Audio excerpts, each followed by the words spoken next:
en, ay, un segundo. ¿En el proceso o en, bueno, aplicar la ley? Claro. Bien. Entonces uno es error in iudicando y otro es error in procedendo. Ande, perdón, ¿qué es eso? Porque se me conectó tarde. ¿Ese es el recurso de nulidad? No.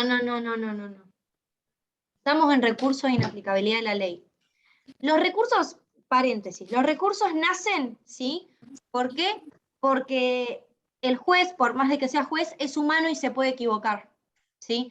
Y como se puede equivocar, según la teoría general de la impugnación, puede incurrir en dos errores a la hora de dictar una sentencia. El error injudicando, ¿sí? Que es un error de cuestión de aplicación de derecho de fondo, derecho sustancial, o error improcedendo, ¿sí? Un error en el proceso, que generalmente hablamos de nulidades. ¿Bien? Esto es teoría general de la impugnación. Si ustedes la entienden, entienden los recursos extraordinarios. Si no, estamos al horno. Bien. Cuando yo hablo de recurso extraordinario en aplicabilidad de la ley, una persona lo interpone porque observa que el juez acuo, ¿sí? Cometió un error injudicando, ¿sí? Por una violación o una errónea aplicación de la ley o de la doctrina legal. Como les dije, puede verse en distintas situaciones. Aplicar una ley no aplicable, no aplicar la ley aplicable, o aplicar mal la ley aplicable. Estos son los supuestos. No tengo COVID, pero no sé qué me pasa. Denme un segundo. ¿No aplicar la ley aplicable tiene que ver con el absurdo valorativo? No. ¿No? No, acá estamos hablando de derecho. Ahora hablamos del absurdo valorativo. Esto es derecho, propiamente dicho. ¿Sí? El absurdo valorativo ahora lo vamos a ver como una de las excepciones de las que yo les hablaba recién. Bien. Si yo voy a interponer un recurso de inaplicabilidad de ley por cualquiera de estos supuestos, ¿sí? Que son los requisitos o los motivos o causales propios del recurso de inaplicabilidad de la ley, ¿qué formalidades tengo que cumplir? Además de las que ya vimos, ¿no? O sea, el plazo, sentencia definitiva, las copias, el domicilio, ¿sí? Que todos hacen a la admisibilidad del recurso, ¿sí? La admisibilidad tiene que ver con cuestiones de forma, no con el contenido del recurso. Juan Francisco. Sí, no me quedó claro el tema del domicilio. Claro, como a la Suprema Corte pueden llegar causas de Mar del Plata, ¿sí? Se tiene que constituir domicilio en los estrados de la Suprema Corte, que tiene asiento acá en La Plata. ¿Qué sería un domicilio procesal? Claro.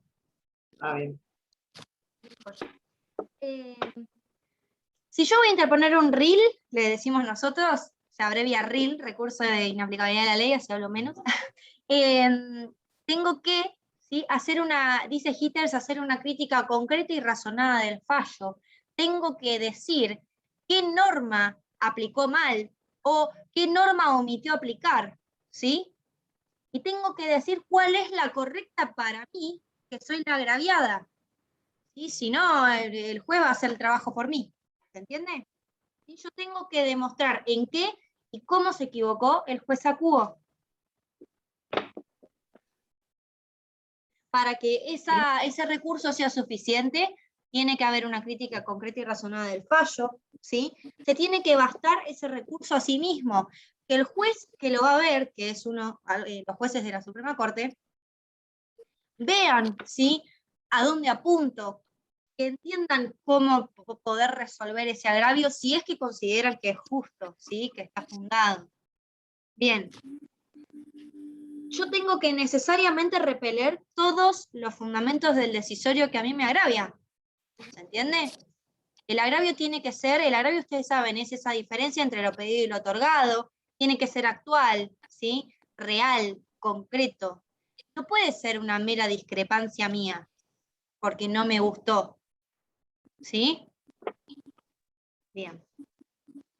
Perdón, Carle, ¿hay algún importante. mínimo o algún máximo en la extensión de la fundamentación en esto cuando...?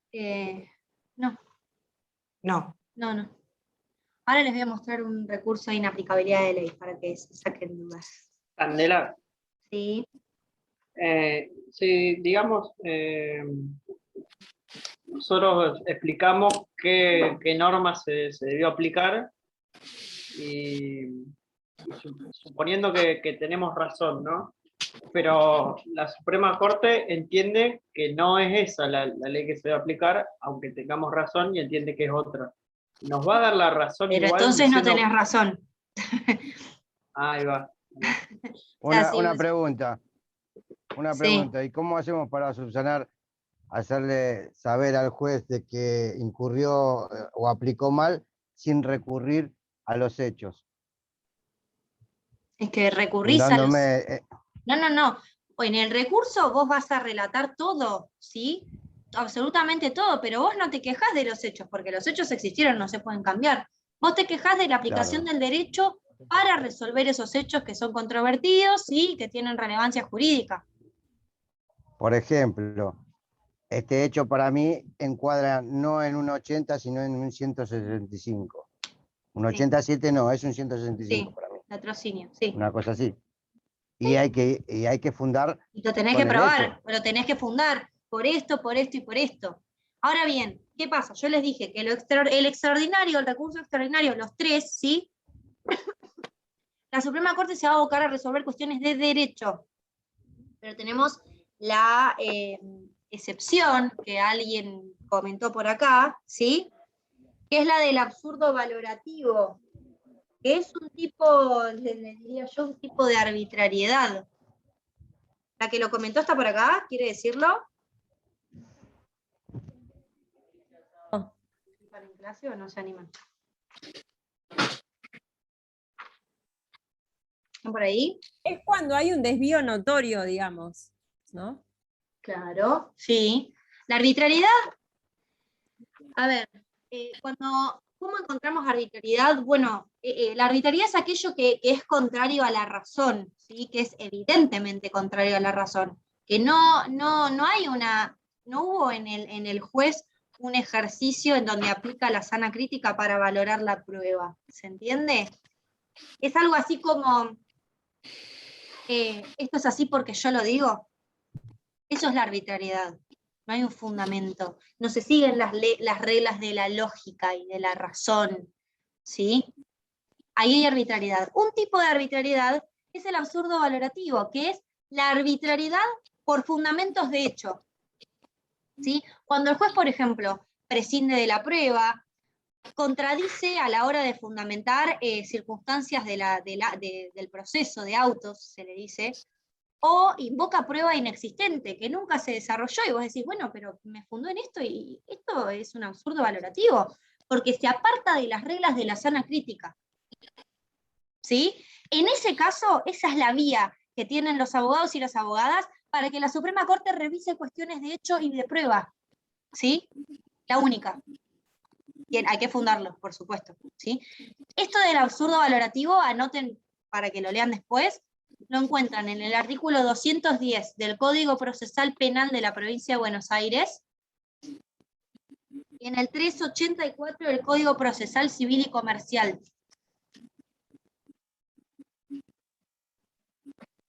Esa es la única vía que nosotros...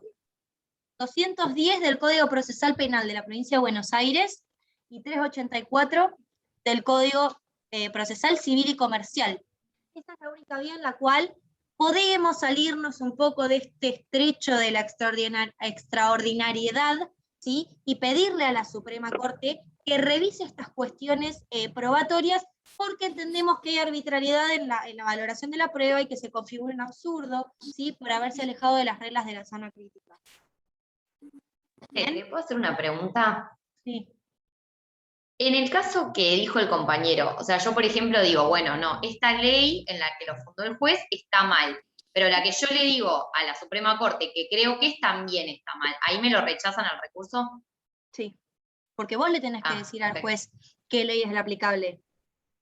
El juez te dice, no, esta no es la aplicable. Claro. Ahí va. ¿Sí? ¿Y podés solicitar otro recurso? Hay un principio en la teoría general que es el principio de eventualidad recursiva. ¿Qué me dice? Que ante determinada sentencia, ¿sí? O de resolución que a mí me agravie, le va a corresponder un recurso. Si no, tiramos recurso extraordinario hasta le pegamos en el palo hasta que metemos al ángulo. ¿Sí? Se llama principio de eventualidad recursiva. Un Juan, recurso estás por ahí, ¿no? sentencia, entonces. ¿Cómo? ¿Es un recurso por sentencia, entonces? No es que es un recurso por sentencia, ¿Sería pero así? si vos elegís, si vos Ah. vas a interponer un recurso ante la Suprema Corte, tenés que elegir uno de los tres, no podés interponer los tres. O te rechazan uno y Genial. interpones el otro. Creo que se había sumado Juan, pero no lo veo. Bueno, si estás por ahí, hola. Y si no queda como un capricho Buenas de noches, querer ¿cómo ver andan? con qué recurso va? voy. Claro, y además piensen una cosa. Ya te vi, Juan. Piensen una cosa. El acceso a obtener un pronunciamiento por parte de la Suprema Corte de Justicia de la Provincia de Buenos Aires es muy, muy restringido. ¿Sí? Muy restringido. Y va para determinados supuestos. Principio de eventualidad recursiva se llama. Bien, ¿quedamos con esto? ¿Sí? ¿Lo venimos bien?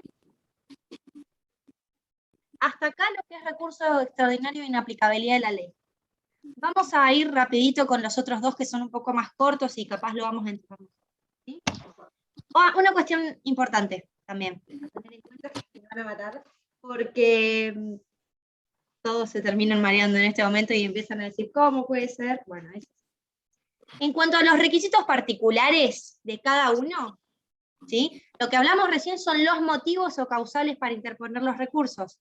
El requisito particular o los requisitos particulares del recurso extraordinario de inaplicabilidad de la ley, ¿sí? Los tenemos que diferenciar en aquellas causas penales y no penales. ¿Sí? En una causa penal, si yo quiero interponer un recurso de inaplicabilidad de la ley, como en el ejemplo que dio Víctor, que yo creo que no es un 80 inciso séptimo y es un 165, ¿sí? A mi defendido lo tienen que haber condenado a 10 años de reclusión o prisión. Ese es el límite, ¿sí? Si lo condenan a menos, no puedo ir por esta vía, porque es un requisito particular en los casos, en los procesos penales, para interponer un recurso de inaplicabilidad de la ley.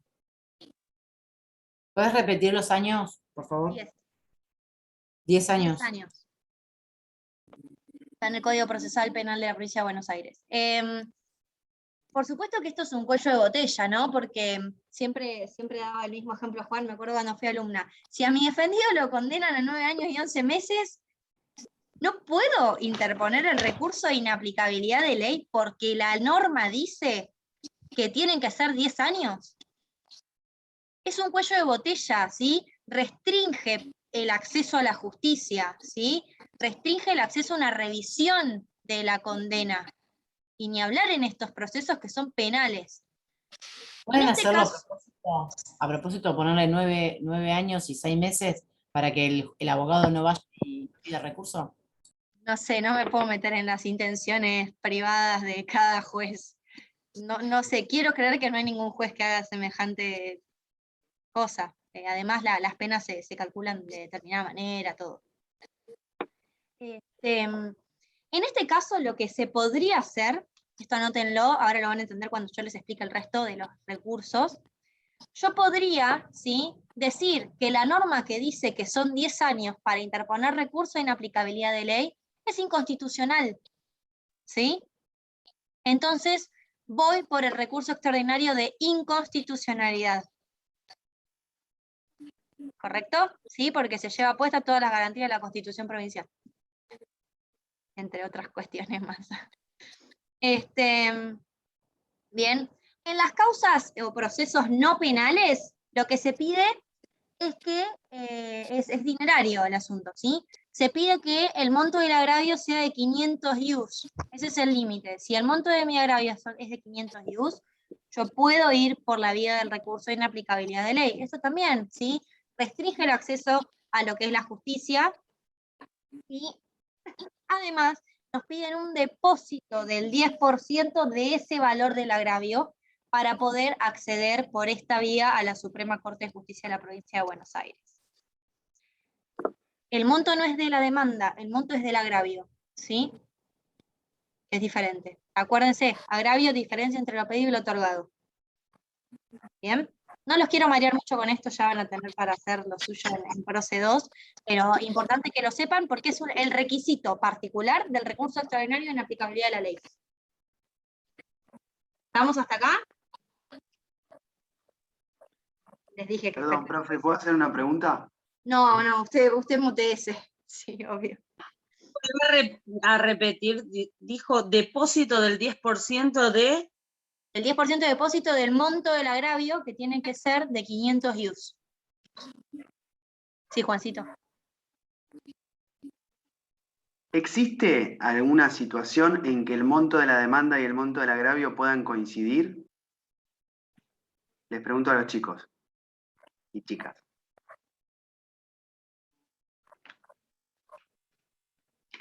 Para mí sí. Sí, ¿por qué no? Amplíe, Andrea, su respuesta. Y si lo pedido es igual a lo otorgado, sería un sí. ¿Cuál sería el caso en que coincide el monto del agravio con el monto de la demanda? Piensen, es fácil la respuesta. ¿Puede ser cuando hubo una muerte? Es más general la respuesta. Cuando hay un agravio así público y se pide un resarcimiento. No, más simple todavía. Por daños. No. Para mí en todos los casos sucede, porque vos demandás por tu agravio. Sí, O pero estoy diciendo el cualquier cosa. agravio coincide con el monto de la demanda. ¿Indemnizaciones?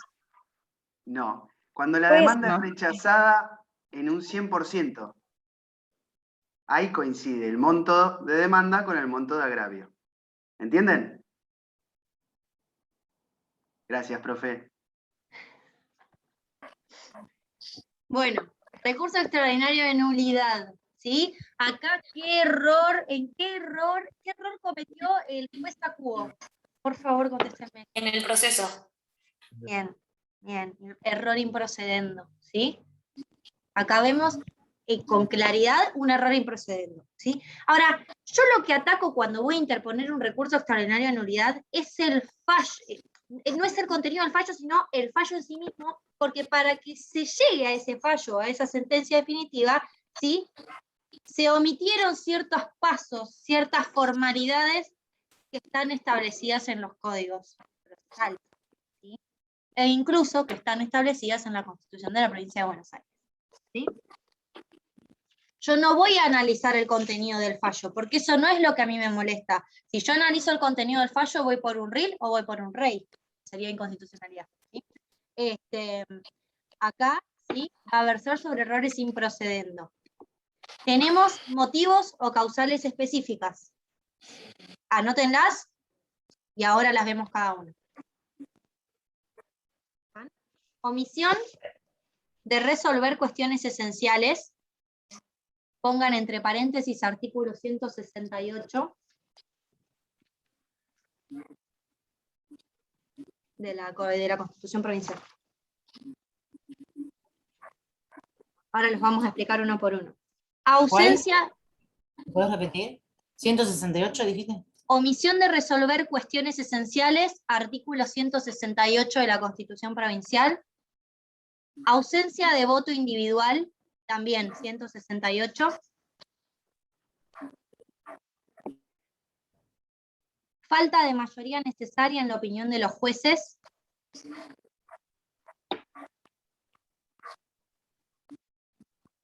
(168) Falta de mayoría necesaria en la opinión de los jueces. Y cuarto, ausencia de fundamentación normativa. Una cuestión que, antes de explicarles esto, una cuestión que me olvidé, anoten que en el RIL, ¿sí? En el de inaplicabilidad de ley, la Suprema Corte resuelve de manera positiva sin reenvío.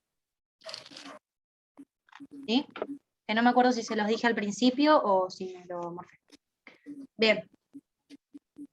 Estos son los 4 motivos o causales por los cuales yo puedo interponer el recurso extraordinario de nulidad, ¿sí? ¿Alguno que lea el artículo 168 rapidito? Vamos. Yo. Dale. Los tribunales, ¿lo leo yo? Sí, dale, cariño. Los tribunales de justicia deberán resolver todas las cuestiones que les fueren sometidas por las partes en la forma y plazos establecidos al efecto por las leyes procesales. Listo, hasta ahí. Los jueces. Hasta ahí. Ese primer parrafito, ¿sí? Nos está hablando del motivo o la causal de omitir cuestiones esenciales, ¿sí? Omitir el tratamiento de cuestiones esenciales. ¿Qué es una cuestión esencial? ¿Sí? Las cuestiones esenciales son aquellas que hacen al objeto de conocimiento del proceso, aquellas que se forman después de trabada la litis. Cuestión esencial no es lo que a mí me parece, ¿sí? ¿Se entiende? No es una cuestión subjetiva del litigante. Eso es súper importante. Candela, discúlpame. Habías dicho requisitos particulares y había que diferenciar entre penales y civil. Sí. ¿Seguís con eso o no? ¿O directamente lo dijiste nada más por...? Yo estructuro la clase de la siguiente manera. Les expliqué los requisitos comunes a los tres. Me metí en RIL, ¿sí? En el de inaplicabilidad de ley les dije los motivos o causales particulares, violación o errónea aplicación de la ley o doctrina legal, y cerré con el requisito particular del RIL en proceso penal o no penal. Salí, me metí en recurso extraordinario de nulidad. Ahora estamos dando los motivos o causales del recurso extraordinario de nulidad. Después, cuando terminemos con esto, hablamos de qué requisitos son particulares para el recurso, ¿sí? Así seguimos la misma estructura. Bien. Cuestión esencial. La Suprema Corte tiene dicho, ¿sí?, en su doctrina legal, que cuestiones esenciales son aquellas que estructuran la traba de la litis y que conforman aquel esquema jurídico que la sentencia va a tener que necesariamente atender para solucionar el litigio. Tiene que ver con un principio de la teoría general. ¿Cuál creen que es? ¿Congruencia? Bien, Valentina, muy bien. Tiene que ver con el principio de congruencia, ¿sí? Cuando hay ausencia, cuando digamos no se tratan cuestiones esenciales, ¿sí? Hay una omisión, una incongruencia por omisión, ¿sí? El juez omite tratar esos temas, ¿sí?, que conformaron la traba de la litis, que son esenciales Claro, para las partes. un ejemplo sería que la sentencia sea ultra petita, algo de eso. No. Nada que ver. Perdón. Acá directamente no tratan las cuestiones esenciales. Si es ultra petita es porque se excedió, ¿sí?, se extralimitó y podría ir por un recurso de inaplicabilidad de ley. Bien, acá directamente omite tratarlas, ¿sí? Por eso es incongruencia por omisión. En ese caso es extralimitación y es otro supuesto. Bien. Tengo una consulta, Candela, discúlpame. Sí. ¿La traba de la litis es cuando hay una controversia entre ambas partes? Perdón, cuando ambas partes presentan prueba, entonces el juez la hace una traba de la litis para probar o para ¿Cuándo se estudiar. traba? Ahí te lo va a responder algún compañero tuyo. ¿Cuándo se traba la litis, chicos? Cuando el demandado, ponerle en un proceso civil, realiza o ejerce su derecho de excepción. Cuando hay presenta la demanda, acción y excepción, De a uno. De a uno. Celeste o a Belén. Cuando ambas partes presentan las pruebas y se contradicen. Entonces, después dice, Piensa en lo siguiente, tiene lógica, esperen. Tiene lógica. Yo no voy a probar algo si no sé qué estoy probando. ¿Sí? Para saber qué voy a probar y para que cada parte presente las pruebas, primero tenemos que tener ese objeto de conocimiento para poder probarlo, cada parte desde su lado. ¿Sí? Entonces yo interpongo una demanda, se le corre traslado a Juan Pablo contesta, con cualquiera de los supuestos. Una vez que se contestó, se cerró esa etapa, ¿sí?, y está trabada la litis. Ese es el objeto de conocimiento que nosotros le llevamos al juez, ¿sí?, para que el juez resuelva. Ni más, ni menos. Eso. Después, recién de trabada la litis, estará el auto de apertura a prueba, ¿sí? Ofreceremos la prueba restante en un proceso ordinario y se producirá. Pero nunca podemos decir que el objeto o la traba de la litis se da después de la etapa probatoria, porque yo pruebo sobre la traba de la litis, ¿sí? Sobre el objeto de conocimiento del proceso. ¿Se entendió? Sí, sí, está bien, gracias. Bien. Bueno, les decía, la esencialidad de esa cuestión, ¿sí? Se configura por la naturaleza de esa cuestión y no por lo que las partes consideren como tal. Era lo que yo les decía, para mí es esencial y punto, no. ¿Sí? Bien. El segundo motivo, la segunda causal, yo les había dicho que es la ausencia de voto individual. El 168 en el segundo apartado dice, y les leo, los jueces que integran los tribunales colegiados, ¿sí? Deberán dar su voto en todas las cuestiones esenciales a decidir, ¿sí? Las cuestiones esenciales, tiene todo un hilo, las cuestiones esenciales, al ser esenciales, ¿sí? Corresponde que sean decididas por voto individual y con una observancia del acuerdo entre los jueces que integran el tribunal. Si son 3, tienen que votar necesariamente los 3. Falta uno, hay ausencia de voto individual, ¿se entiende? Falta esta formalidad para llegar a la sentencia. Y en ese caso es necesario que todos lo fundamenten, porque puede ser, no sé, por ejemplo, que uno y el otro día aplico a o estoy de acuerdo con, y lo No, deje por ahí. eso. Una cosa es la ausencia de voto individual y otra cosa es la falta de mayoría necesaria en la opinión de los jueces. Ahora lo vamos a ver. Bien, sucede lo siguiente sobre este punto. Si yo interpongo un recurso de inaplicabilidad de la ley, ¿sí? Anótenlo esto. Y los jueces de la Suprema Corte observan que emanó de un tribunal colegiado y que falta un voto, ¿sí? Pueden declarar la nulidad de oficio, porque ven que hay un error en las formas del acuerdo. Es en el único supuesto en donde la Suprema Corte de oficio puede declarar la nulidad de una sentencia definitiva, ¿sí? Porque ella se da cuenta, evidencia, que en la sentencia definitiva impugnada por ejemplo, recurso de inaplicabilidad de la ley, ¿sí? Hubo una ausencia de voto individual. En este caso en particular, en el caso de la nulidad de oficio, es sin reenvío. Ella resuelve. ¿Ok? Bien. Lo van a terminar de entender cuando lo vuelvan a leer y me preguntan las veces que quieran. Lo que me preguntaba la compañera, que no sé quién fue. Falta de mayoría necesaria en la opinión de los jueces. El tercer motivo causal. A ver, para llegar a una mayoría, ¿sí? Si son 3 necesitamos 2, para llegar a una mayoría no es una cuestión matemática, ¿sí? La mayoría se tiene que llegar por fundamentos parecidos, ¿sí? Si yo llego a una mayoría que nace digamos, de un cálculo matemático y no de una valoración cualitativa de la argumentación de cada magistrado, hay ausencia o falta de mayoría necesaria en los fundamentos, ¿sí? O sea, yo podría llegar a un idéntico resultado, pero por fundamentos distintos, y en este caso hay un error improcedendo, ¿sí? Los fundamentos tienen que seguir una misma lógica.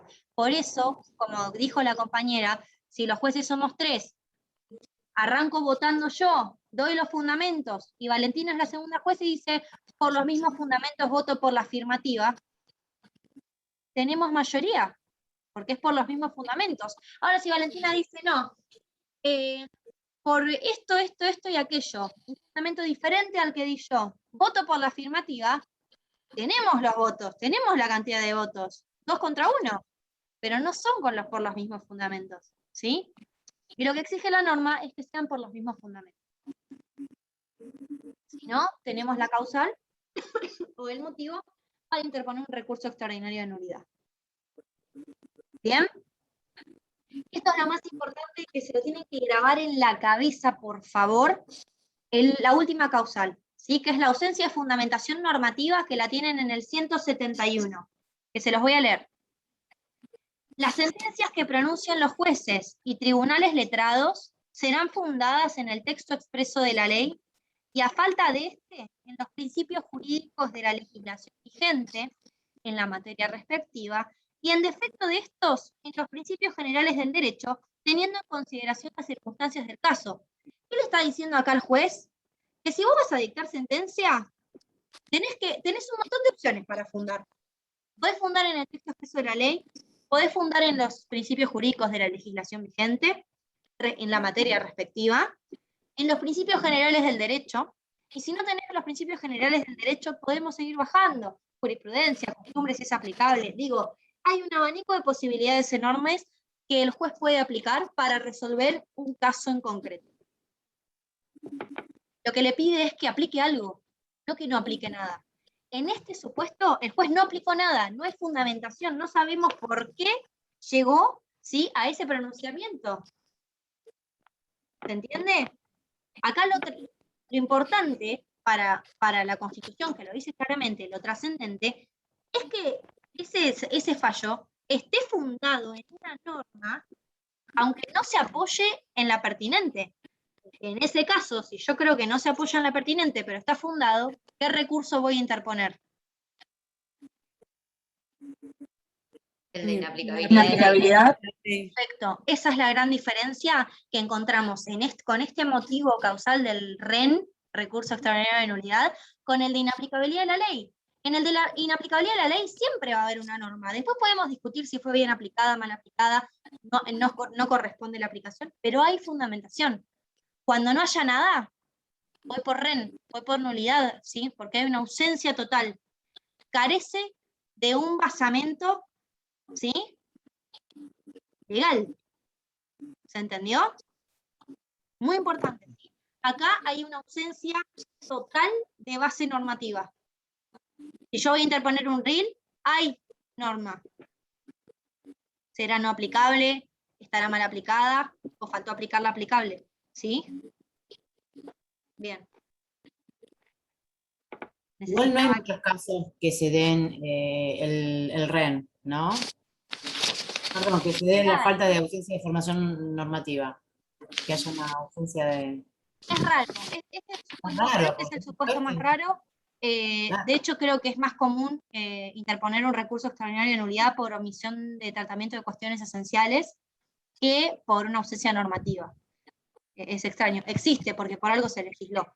Pero nada, puede pasar. Déjenme ver una cosa. Voy a aprovechar estos 5 minutos y les voy a mostrar 2 modelos, ¿sí?, de recurso extraordinario de inaplicabilidad, recurso extraordinario, sí, de inaplicabilidad de la ley y recurso extraordinario de nulidad. Y cierro con esto, que es lo que me preguntó la compañera, ¿qué pasa en los requisitos particulares del recurso extraordinario de nulidad? ¿Sí? En los procesos penales y no penales son lo mismo, ¿sí? El requisito particular es el mismo. Se tiene que denunciar la nulidad en el primer momento procesal oportuno en donde fue conocido, ¿sí? Usualmente puede ser que se conozca en la sentencia de primera instancia, ¿sí?, donde vemos que no trataron alguna cuestión esencial, entonces lo marco, lo hago saber, ¿sí?, o faltó algún voto, o se llegó por fundamentos distintos. Es lo mismo el requisito tanto en causas o procesos penales o no penales. ¿Me siguieron? Vamos a compartir pantalla. Por un lado lo tengo acá. Díganme si lo ven. Este es un recurso que se interpuso de inaplicabilidad de la ley. ¿Sí? Lo interpone un abogado en una causa penal, ¿sí?, contra una sentencia que emana del Tribunal de Casación Penal. Admisibilidad. Fíjense que en la admisibilidad yo les decía, hace las cuestiones de forma, la diferencia con la procedencia. Pone que este recurso es admisible porque se interpone en legal tiempo y forma. ¿Que ¿Cuál es el legal tiempo y forma? ¿El plazo? 10 días, ¿no era? Los 10 días. No, 10 días. 10 días. 10 años va a tardar en resolver la Suprema Corte, probablemente. Eso Eso Una puede haber sido pena una... de más de 10 años. Candela. puede Claro, haber eso sí, el requisito particular. ¿Qué? Creo que fue una pregunta del control de lectura esto, me parece.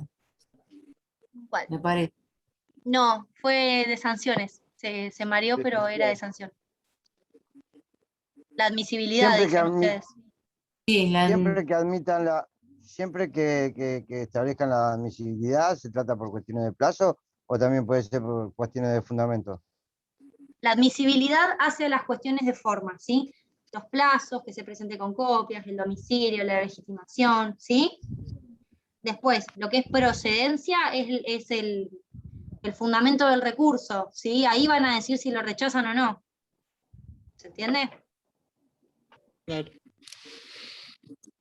Quiero encontrarles, a ver. Procedencia. Acá él interpone el recurso extraordinario de inaplicabilidad de ley porque cree que la sentencia es arbitraria porque no observó lo normado, ¿sí? En los artículos 2.10, que les conté que era el 2.10, el de absurdo valorativo. ¿Sí? ¿Van viendo un poco la bajada a la realidad? Y lo funda. No lo vamos a ver todo porque es muy largo este recurso. Pero quiero que vean que existe, que se da, ¿sí? Que todo lo que yo les planteo tiene que estar volcado en el escrito del recurso. ¿Me están siguiendo? ¿Hay alguno por ahí? ¿Están viendo? Estoy bajando, Sí. perdón el escroleo rápido, pero Está bien. quiero mostrarles.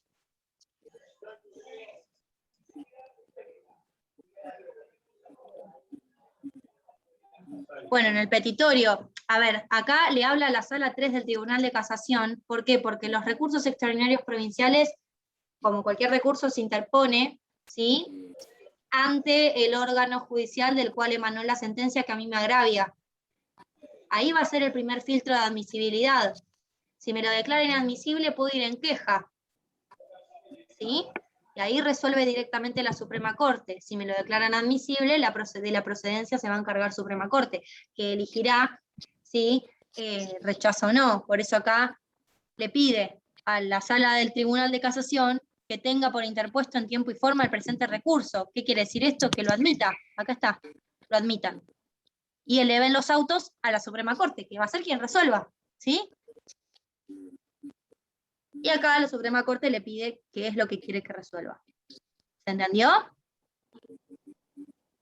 Sí, sí. ¿Quedó un poquito más claro? Visual. Sí. Después se los paso si quieren, igual no, pero bueno, para que vayan viendo esas cosas.